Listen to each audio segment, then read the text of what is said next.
মধ্যপ্রাচ্য এবং মুসলিম বিশ্বের সবথেকে প্রভাবশালী দুই দেশ ইরান এবং সৌদি আরব ইতিহাসে অন্যতম বড় সংঘাতে জড়িয়েছে।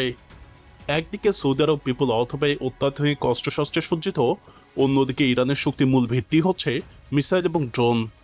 ইরান বনাম সৌদি আরবের এই সংঘাতে কার শক্তি কতটা তা জানতে পুরো ভিডিওটি দেখতে থাকুন।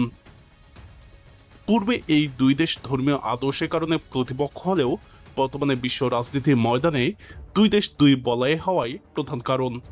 তাই শুরুতেই দেখা যাক কার মিত্র কে কে। ইরান এবং সৌদি আরবের আন্তর্জাতিক মিত্রতার কাঠামো মূলত দুইটি ভিন্ন শক্তি ব্লকের প্রতিফলন। ইরান এমন একটি জোটের নেতৃত্ব দেয় যাকে প্রায় রেজিস্ট্যান্স অফ এক্সিস বলা হয়। এই ব্লকে রাষ্ট্রভিত্তিকভাবে রাশিয়া, চায়না, সিরিয়া এবং নর্থ কোরিয়া ইরানের ঘনিষ্ঠ অংশীদারিত্ব হিসেবে বিবেচিত। একই সাথে ইরানের সরাসরি যুদ্ধের বদলে আঞ্চলিক প্রভাব বিস্তারে বিভিন্ন প্রক্সি শক্তি ব্যবহার করে, যেমন হিজবুল্লাহ, হামাস এবং হুথি।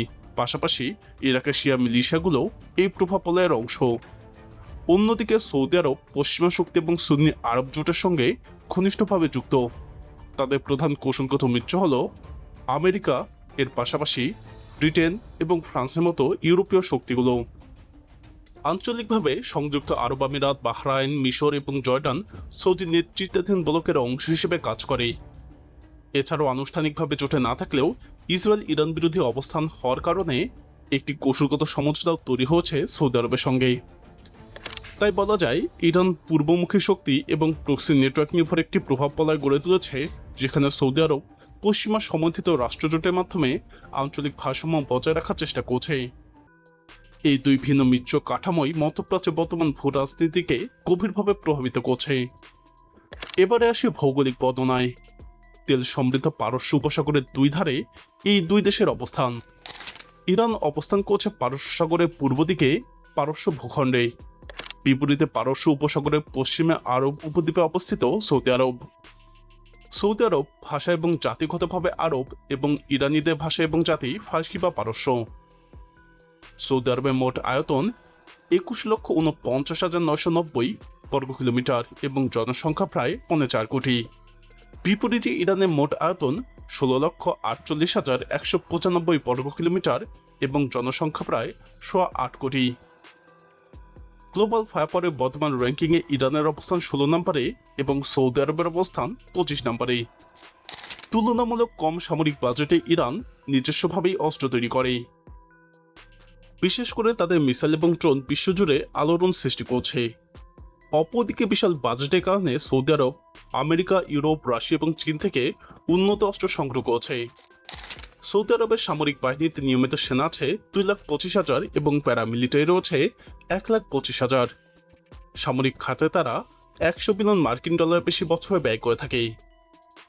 আমেরিকা এবং চীন ছাড়া এত বড় বাজেট আর কোনো দেশের নেই। অন্যদিকে ইরানের সামরিক বাহিনীতে সক্রিয় সৈন্য আছে প্রায় 5,75,000, রিজার্ভে আরও 3,50,000 এবং প্যারামিলিটারি আছে 90,000। অর্থাৎ সৌদি আরবের তুলনায় প্রায় 2.5 গুণ বেশি জনবল রয়েছে ইরানের। ইরানের সামরিক বাজেট প্রায় $17.4 বিলিয়ন। মধ্যপ্রাচ্যের সংঘাতে ট্যাঙ্কের ভূমিকা অত্যন্ত গুরুত্বপূর্ণ। ইরান এবং সৌদি আরব সরাসরি সংঘাতে জলে ট্যাঙ্ক হবে প্রধান শক্তি, কারণ দুই দেশে ভৌগোলিকভাবে কাছাকাছি। সৌদি আরবের কাছে 1,000 বেশি ট্যাঙ্ক রয়েছে। এর মধ্যে সবথেকে শক্তিশালী হল আমেরিকার M1 আব্রামস, যা অনেক বিশেষজ্ঞের মতে বিশ্বের সেরা ট্যাঙ্ক। সৌদি আরবের কাছে এ ধরনের 423টি ট্যাঙ্ক রয়েছে। তবে ইয়েমেনের হুথি যোদ্ধারা এর মধ্যে 20টি বেশি ট্যাঙ্ক ধ্বংস করেছে। এছাড়াও সৌদি আরবের কাছে 390টি M60 প্যাটার্ন ট্যাঙ্ক রয়েছে, যা 37টি হুথিরা ধ্বংস করেছে। ফ্রান্সের তৈরি 250টি AMX-30 ট্যাঙ্কের মধ্যেও 3টি হুথিরা ধ্বংস করছে। এসব ট্যাঙ্ক ধ্বংসের সময় হুথিরা ইরানের তৈরি অ্যান্টি ট্যাঙ্ক মিসাইল ব্যবহার করছিল। এদিকে ইরানের কাছে প্রায় 3,000 ট্যাঙ্ক রয়েছে। তাদের সবথেকে উন্নত ট্যাঙ্ক কারার, যা সম্পূর্ণ নিজস্ব প্রযুক্তিতে তৈরি এবং রাশিয়ার T-90 ট্যাঙ্কের সঙ্গে তুলনা করা হয়। ইরানের কাছে প্রায় 420টি কারা ট্যাঙ্ক রয়েছে। এছাড়াও রাশিয়ার T-72 ট্যাঙ্ক রয়েছে প্রায় 1,000। ব্রিটিশ চিফটেন ট্যাঙ্কের 100টির মধ্যে অর্ধেককে মোবরের সংস্করণে উন্নীত করা হয়েছে। সৌদির মতো ইরানের কাছেও প্রায় 200টি M60 প্যাটার্ন ট্যাঙ্ক রয়েছে।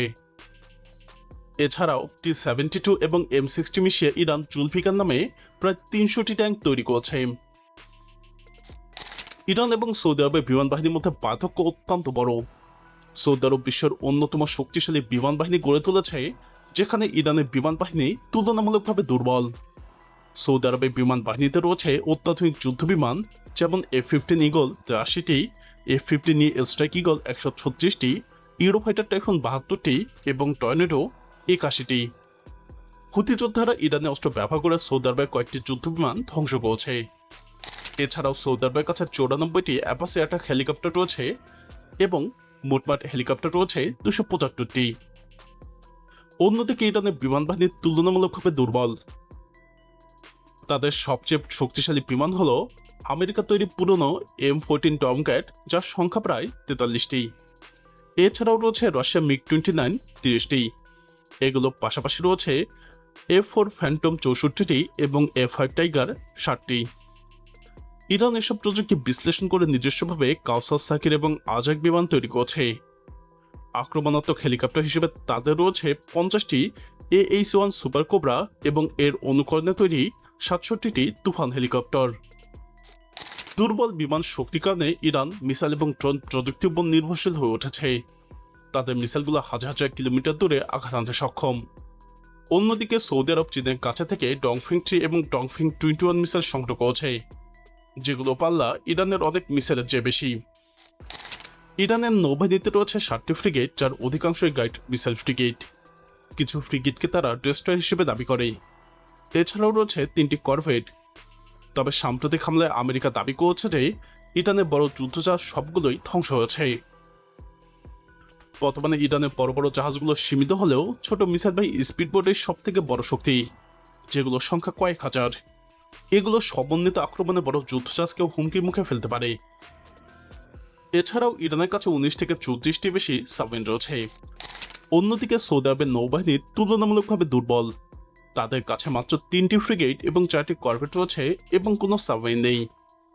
স্থল ও বিমান বাহিনীর তুলনায় তাদের নৌ সক্ষমতা অত্যন্ত সীমিত। এই দুর্বলতার কারণে পারস্য উপসাগর এবং হরমুজ পাল্লিতে সৌদি আরব ইরানের সঙ্গে কার্যকরভাবে প্রতিযোগিতা করতে পারছে না, ভবিষ্যতেও পারবে না। অথচ এই অঞ্চলেই সংঘাতের সবথেকে গুরুত্বপূর্ণ ক্ষেত্র। দীর্ঘ কয়েক দশক ধরে ইরান পশ্চিমা বিরোধী অবস্থানে এবং সৌদি আরব পশ্চিমাদের মিত্র হিসেবে একে অপরের প্রধান প্রতিদ্বন্দ্বী হয়ে আসছে। মধ্যপ্রাচ্য এবং মুসলিম বিশ্বে আধিপত্য বিস্তারের প্রতিযোগিতা এই সংঘাতকে আরও জটিল করে তুলেছে। সাম্প্রতিক সময় সম্পর্ক উন্নতির ইঙ্গিত দেখা দিলেও বাস্তবে দুই দেশ এখনও ভিন্ন মেরুতে অবস্থান করছে, যা ভবিষ্যতে দীর্ঘস্থায়ী সংঘাত, এমনকি ইরান ইরাক যুদ্ধের মতো পরিস্থিতিরও জন্ম দিতে পারে।